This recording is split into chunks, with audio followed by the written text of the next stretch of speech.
ನಮಸ್ಕಾರ. ಇವತ್ತು ಜಗತ್ತಿನಲ್ಲಿ ಮತ್ತು ನಮ್ಮ ದೇಶದಲ್ಲಿ ನಡೀತಿರೋ ಕೆಲವು ಪ್ರಮುಖ ಘಟನೆಗಳನ್ನ ಒಮ್ಮೆ ವಿವರವಾಗಿ ನೋಡೋಣ. ಮೊದಲಿಗೆ ಮಧ್ಯಪ್ರಾಚ್ಯದಲ್ಲಿ ಪರಿಸ್ಥಿತಿ ಎಷ್ಟು ಬಿಗಡಾಯಿಸಿದೆ ಅನ್ನೋದಕ್ಕೆ ಈ ಒಂದು ಹೇಳಿಕೆಯೇ ಸಾಕ್ಷಿ.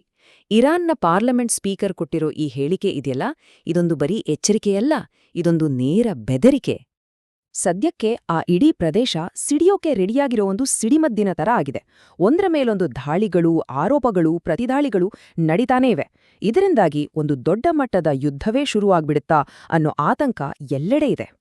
ಈ ಸಂಘರ್ಷದಲ್ಲಿ ಈಗೊಂದು ದೊಡ್ಡ ವಿವಾದ ಶುರುವಾಗಿದೆ. ಅದು ಅಮೆರಿಕದ ಅತ್ಯಾಧುನಿಕ F-15 ಫೈಟರ್ ಜೆಟ್ ಅನ್ನ ನಾವು ಹೊಡೆದುಳಿಸಿದ್ದೇವೆ ಅಂತ ಇರಾನ್ ಹೇಳ್ತಿದೆ. ಇದು ನಿಜವೇ ಆಗಿದ್ರೆ ಅಮೆರಿಕದ ಸೇನಾ ಶಕ್ತಿಗೆ ದೊಡ್ಡ ಹೊಡೆತ ಬಿದ್ದ ಹಾಗೆ. ಆದ್ರೆ ವಿಚಿತ್ರ ಅಂದ್ರೆ ಈ ಬಗ್ಗೆ ಅಮೆರಿಕವಾಗ್ಲಿ ಇಸ್ರೇಲ್ ಆಗ್ಲಿ ಒಂದೇ ಒಂದು ಮಾತನ್ನೂ ಆಡಿಲ್ಲ, ಸಂಪೂರ್ಣ ಮೌನ.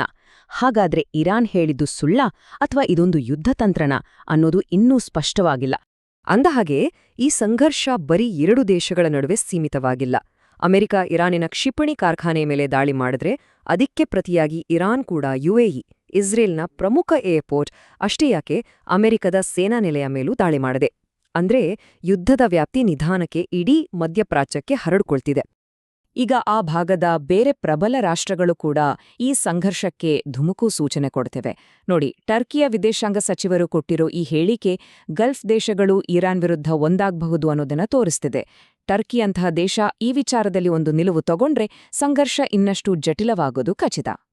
ಸರಿ, ಈ ಯುದ್ಧ, ಸೇನಾ ದಾಳಿಗಳು ಇವೆಲ್ಲದರ ಮಧ್ಯೆ ಸಾಮಾನ್ಯ ಜನರ ಪಾಡೇನು?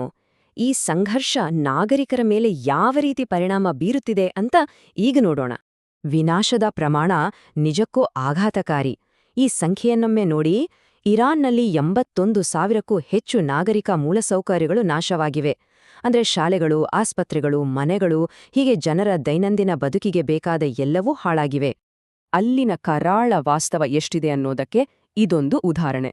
ಇರಾನ್ನ ರೆಡ್ ಕ್ರೆಸೆಂಟ್ ಸಂಸ್ಥೆ ಪ್ರಕಾರ ನೇರವಾಗಿ ಆಸ್ಪತ್ರೆಗಳು, ಶಾಲೆಗಳು, ಅಷ್ಟೇ ಯಾಕೆ ಗಾಯಗೊಂಡವರನ್ನು ಕರ್ಕೊಂಡೋಗೋ ಆಂಬ್ಯುಲೆನ್ಸ್ಗಳ ಮೇಲೆಯೇ ದಾಳಿ ಮಾಡ್ಲಾಗ್ತಿದೆಯಂತೆ. ಇದು ಯುದ್ಧ ನಿಯಮಗಳ ಸ್ಪಷ್ಟ ಉಲ್ಲಂಘನೆ. ಇದೇ ಹೊತ್ತಲ್ಲಿ ವೆಸ್ಟ್ ಬ್ಯಾಂಕ್ನಲ್ಲೂ ಹಿಂಸೆ ಹೆಚ್ಚಾಗಿದೆ. ಈ ಅಂಕಿಅಂಶಗಳನ್ನ ಒಮ್ಮೆ ನೋಡಿ. ಅಕ್ಟೋಬರ್ 2023ರಿಂದ ಇಲ್ಲಿಯವರೆಗೂ 1000ಕ್ಕೂ ಹೆಚ್ಚು ಪ್ಯಾಲೆಸ್ತೀನಿಯನ್ನರು ಮತ್ತು 45 ಇಸ್ರೇಲಿಗಳು ಪ್ರಾಣ ಕಳ್ಕೊಂಡಿದ್ದಾರೆ. ಈ ಸಾವಿನ ಸಂಖ್ಯೆಯಲ್ಲಿರೋ ಅಂತರವೇ ಈ ಸಂಘರ್ಷದ ಒಂದು ದುರಂತಮಯ ಮುಖವನ್ನ ತೋರ್ಸುತ್ತೆ. ಸರಿ, ಇದೆಲ್ಲ ಮಧ್ಯಪ್ರಾಚ್ಯದಲ್ಲಿ ಆಗ್ತಿರೋದು. ಅದಕ್ಕೂ ನಮಗೂ ಏನ್ ಸಂಬಂಧ? ಭಾರತದ ಮೇಲೆ ಇದರ ಪರಿಣಾಮ ಏನು ಬೀಳುತ್ತೆ? ಹೌದು, ಸಾವಿರಾರು ಮೈಲಿ ದೂರದಲ್ಲಿ ನಡೀತಿರೋ ಈ ಸಂಘರ್ಷ ನಮ್ಮ ದೈನಂದಿನ ಜೀವನದ ಮೇಲೂ ನೇರ ಪರಿಣಾಮ ಬೀರಲಿದೆ. ಅದ್ಹೇಗೆ ಅಂತೀರಾ? ಉತ್ತರ ಇರೋದು ನಮ್ಮ ಇಂಧನ ಪೂರೈಕೆಯಲ್ಲಿ. ನಾವು ಬಳಸೋ ಪೆಟ್ರೋಲ್, ಡೀಸೆಲ್ ಎಲ್ಲವೂ ಈ ಜಾಗತಿಕ ಮಾರುಕಟ್ಟೆಗೆ ಕನೆಕ್ಟ್ ಆಗಿದೆ. ಇದರ ಮೊದಲನೇ ಎಫೆಕ್ಟ್ ಕಾಣಿಸೋದೇ ಪೆಟ್ರೋಲ್ ಬಂಕ್ಗಳಲ್ಲಿ. ಈ ಚಾರ್ಟ್ ನೋಡಿ. ಕಚ್ಚಾ ತೈಲದ ಬೆಲೆ 1 ಬ್ಯಾರೆಲ್ಗೆ $106 ದಾಟಿದೆ. ಅಂದ್ರೆ ಪೆಟ್ರೋಲ್, ಡೀಸೆಲ್ ಬೆಲೆ ಏರುತ್ತೆ. ಸಾರಿಗೆ ವೆಚ್ಚ ಜಾಸ್ತಿಯಾದ್ರೆ ದಿನಸಿ ವಸ್ತುಗಳಿಂದ ಹಿಡಿದು ಎಲ್ಲದರ ಬೆಲೆಯೂ ಹೆಚ್ಚಾಗುತ್ತೆ. ಈ ಬಿಕ್ಕಟ್ಟನ್ನ ಎದುರಿಸೋಕೆ ಭಾರತ ಸರ್ಕಾರ ಈಗಾಗಲೇ ಒಂದು ತುರ್ತು ಸಭೆ ನಡೆಸಿದೆ. ದೇಶದಲ್ಲಿ ತೈಲ, ಗ್ಯಾಸ್, ಕರೆಂಟ್, ಗೊಬ್ಬರ ಹೀಗೆ ಯಾವುದಕ್ಕೂ ಕೊರತೆಯಾಗದಂತೆ ನೋಡ್ಕೊಳ್ಳಿ ಅಂತ ಪ್ರಧಾನಿ ಮೋದಿ ಸೂಚನೆ ಕೊಟ್ಟಿದ್ದಾರೆ. ಆದ್ರೆ ಜಾಗತಿಕ ಮಾರುಕಟ್ಟೆ ಹೀಗೆ ಅಸ್ಥಿರವಾಗಿರುವಾಗ ಈ ಕ್ರಮಗಳು ಎಷ್ಟರಮಟ್ಟಿಗೆ ಫಲ ಕೊಡುತ್ತೆ ಅನ್ನೋದನ್ನ ಕಾದು ನೋಡ್ಬೇಕು. ಸರಿ, ಜಾಗತಿಕ ವಿಚಾರಗಳಿಂದ ಈಗ ನಮ್ಮ ದೇಶದೊಳಗಿನ ಭದ್ರತಾ ವಿಷಯಗಳ ಕಡೆಗೆ ಗಮನ ಹರಿಸೋಣ. ಈಶಾನ್ಯ ರಾಜ್ಯ ಅಸ್ಸಾಂನಲ್ಲಿ ಉಲ್ಫಾ ಸಂಘಟನೆಯ ಶಂಕಿತ ಉಗ್ರರು ಒಂದು ಪೊಲೀಸ್ ಕ್ಯಾಂಪ್ ಮೇಲೆ ದಾಳಿ ನಡೆಸಿದ್ದಾರೆ. ಚುನಾವಣೆ ಹತ್ತಿರ ಬರ್ತಿರೋದ್ರಿಂದ ಅದಕ್ಕೆ ಅಡ್ಡಿಪಡಿಸೋ ಉದ್ದೇಶದಿಂದ ಈ ಕೃತ್ಯ ಎಸಗಲಾಗಿದೆ ಅಂತ ಶಂಕಿಸಲಾಗಿದ್ದು, ಇಡೀ ಪ್ರದೇಶದಲ್ಲಿ ಹೈ ಅಲರ್ಟ್ ಘೋಷಿಸಲಾಗಿದೆ. ಇನ್ನೊಂದು ಕಡೆ ಉತ್ತರ ಪ್ರದೇಶದಲ್ಲಿ ಪಾಕಿಸ್ತಾನದ ಬೇಹುಗಾರಿಕಾ ಸಂಸ್ಥೆ ISIಗೆ ಸಂಬಂಧಿಸಿದ ಒಂದು ದೊಡ್ಡ ಜಾಲವನ್ನೇ ಭೇದಿಸಲಾಗಿದೆ.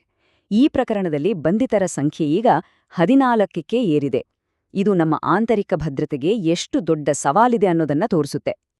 ಈ ಗೂಢಚರ ಜಾಲದ ಸೂತ್ರಧಾರ ನೌಶಾದ್ ಅಲಿ ಏನ್ ಮಾಡ್ತಿದ್ದ ಅಂದ್ರೆ, ಟೆಕ್ನಾಲಜಿ ಜ್ಞಾನ ಇರೋ ಆದ್ರೆ ಆರ್ಥಿಕವಾಗಿ ಸಂಕಷ್ಟದಲ್ಲಿರೋ ಯುವಕರನ್ನ ಟಾರ್ಗೆಟ್ ಮಾಡ್ತಿದ್ದ. ಅವ್ರಿಗೆ ಹಣದ ಆಸೆ ತೋರಿಸಿ ದೇಶದ ವಿರುದ್ಧದ ಕೆಲ್ಸಗಳಿಗೆ ಬಳಸ್ಕೊಳ್ತಿದ್ದ ಅನ್ನೋದು ತನಿಖೆಯಿಂದ ಗೊತ್ತಾಗಿದೆ.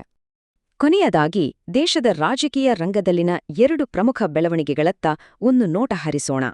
ಪ್ರಧಾನಿ ನರೇಂದ್ರ ಮೋದಿಯವರು ಭಾರತದ ಇತಿಹಾಸದಲ್ಲಿಯೇ ಒಂದು ಹೊಸ ದಾಖಲೆ ಬರೆದಿದ್ದಾರೆ.